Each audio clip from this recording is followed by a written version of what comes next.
Jessica Lowen, a senior in high school. She had her whole life ahead of her. But sadly, she's not longer with us.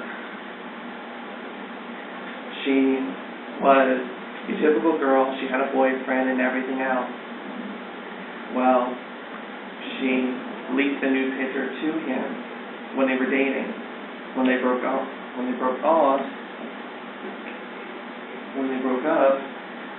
the picture leaked online. And 4 different high schools saw it, ridiculed her for months, saying she was a whore, a slut. They texted her. They threw things at her. They did everything as possible to make her life hell. And she didn't know how to deal with it. And for months, she felt so low about herself to the point where she felt like she had to take her own life because she hanged herself in her bedroom. Now, some of you will be wondering, why am I covering this topic? Why did I choose this? But I chose this because I was a victim of cyberbullying. And I didn't have anyone tell me how to confront it or how to be able to stay strong from it. It was basically from my experience from it. And I was surprised when I surveyed y'all, and I found there was 95% of y'all never experienced cyberbullying. Because depending if you don't know how to handle it, it could be deadly and it could cost you your life. Today I'll be talking to you about the dangers of cyberbullying and how to confront cyberbullying in a safe way. Now, let's talk about the dangers of cyberbullying. Cyberbullying, according to Gwen O'Keefe, an author of Cyberspace, says that cyberspace is the negative manner and harassment of someone, either through not only just Facebook, it is only through cell phone, email, and calls even. According to Cyberbullying Research Center, it says that half the students of young age experience some type of cyberbullying, but it's only 10 or 20% that have it regularly in their life. From my experience, it wasn't from Facebook, thankfully. It was just from cell phone or voicemail or text messages. I would get them sometimes either in the morning or again in the afternoon. Sometimes they would harass me at 3 a.m. in the morning when I was trying to sleep to go ready to go to work tomorrow. And they would say, "You're hideous." They always thought I was gay because I never dated or whatever. I never dated. And they would say, "I'm gay, I'm a faggot, I deserve to die, I need to kill myself today," or whatever. And I felt so really bad about myself as well.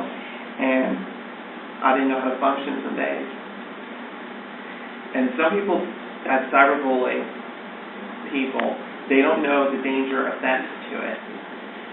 But according to Gwen O'Keefe, he says that the damage of cyberbullying could also be mental, either through anxiety or fears, but it also could be physical, like trouble sleeping, headaches, stomach aches even. And even a cyberbullying survivor, Nicole Eddington, she said when she was harassed and threatened, that just a typical day at school even frightened her. Like just going to the cafeteria and people were talking, she was always in paranoia that someone was talking bad about her and she feared that they were the ones texting her. Me, it was that I felt like I could never trust anyone.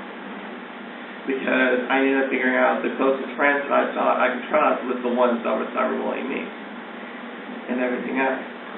Now, let's move on to the second one, which is how to confront cyberbullying. Best way, well, from Nicole Anderson, she said she created several tips because when she graduated high school, she started talking about it and how people can confront it. She said if it's from Facebook, you can block them. There is a preference under settings that you can block the person, or you can delete the text messages but save the threatening ones for the authorities. if you know it's the person cyberbullying you, delete it. Put it on your reject list, put it on your board or blog and whatever your cell phone has. The best tip I could say from personal experience is have a support team with you. Find your true friends that actually care about you, and whenever you're going through a rough day, you text them, hey, I feel horrible about myself. Tell me something, encouraging about myself to keep going. Because sometimes some days are hard, especially if you were cyberbullied. And thankfully today you all know how dangerous cyberbullying is and how to confront it safely. Jessica Lowen never got to experience the full joy of living your life. She never knew that it gets better in the end. But that's because she didn't know how to confront cyberbullying safely. She didn't know how to be strong. So I think if she would know how to be strong today, if she would know how to be strong against cyberbullying, I think she would be still alive today. So hopefully you'll know how to fight. Hopefully now today you'll know how to fight against cyberbullying. Do you have any questions?